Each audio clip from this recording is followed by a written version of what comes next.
what is the crime that I committed.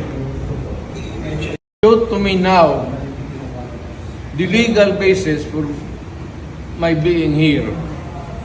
As apparently I was brought here not of my own volition. If somebody else says, kung hindi ibang tao, ikaw siguro, because this is your structure. So you have to answer now for the deprivation of liberty.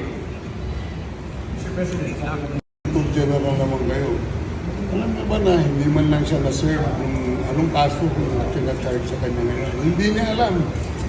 No? Kahit na PI man lang. Alam mo, ang charge sa kanya nasa dyaryo lang.